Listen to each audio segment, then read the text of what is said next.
मोरे साहेब नमस्कार. थोडक्यात तुमची ओळख द्या. माझं नाव श्री चंद्रकांत महादेव मोरे.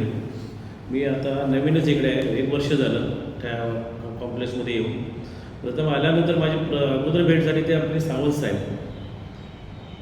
आमच्या सोसायटीमध्येच ओळख झाली त्याची आणि माझी भेट झाली. त्यावेळेस त्यांनी मला असं विचारलं होतं काय करता वगैरे, तर मी त्यांना सांगितलं मी असा सोशल वर्कर आहे चांगला, मला असे अवॉर्ड्स मिळालेले आहेत हे त्यांना कारण त्यांनी मला सांगितलं आपण भेटूया. मग त्यांनी मला एकदा ऑफिसमध्ये बोलवलं सावंत साहेबांनी. त्यावेळेस कुडवे साहेब होते, तुम्ही निलेश राणे साहेब होते आणि आम्ही असे बसून त्या विषय काढला असे सिनियर सिटीजन करून काहीतरी करावं म्हणून. त्याला फळ आलं, चांगला यश मिळालं आम्हाला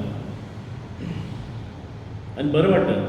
जे पूर्वी जे काम आपण काय करत होतो किंवा आता जे समाधान मिळते खूप वेगळं आहे, खूप आनंद आहे त्याच्यामध्ये की या लोकांचे अनुभव, त्यांच्या 4 गोष्टी आपल्या कानावर पडतात, त्यांचे अनुभव चांगले आपल्याला मिळतात.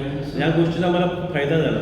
त्याचं पहिलं कसं आपण नव्हतं तरुणपणे चल उडाटपुढे करायचा या राजकारणाचा त्या राजकारणाचा आणि त्याच्यापासून अधिक तर राहिल्यापासून ह्या ग्रुपमध्ये आल्यापासून मला खूप समाधान वाटतं, खूप ओळखी झाली. नाही तर वर्षभरात एवढ्या मोठ्या कॉम्प्लेक्समध्ये ओळखी होणं अशक्य आहे. पण आता मला 2 व्यक्ती भेटल्या, सावंत साहेबांनी निलेश राणे, या दोघांमुळे मला खूप ओळख झाली. चांगले अनुभव मला मिळाले. तुम्हाला ह्या ग्रुपला जॉईन झाल्यानंतर तुम्हाला काय नवीन शिकायला मिळालं? नवीन त्यांचे अनुभव मला मिळाले आणि एक तर कसं कोणावर बोलावं, कोणाचं राहावं हे मला खूप चांगला फायदा झाला. की कुठे शब्द कसा वापरायचा, पहिलं कसं ते आपण एक कोणाला पण असं उद्धट किंवा असं काय करत होतं ते आता खूप बंधन आले. पण मला खूप बरं वाटतं त्या राहण्यात आपण समाजात वावरतो असं वाटायला लागलं. खरोखर समाजात वावरतो आपण असं मोठ्या माणसाचा आदर करणं हे मला खूप बरं वाटलं.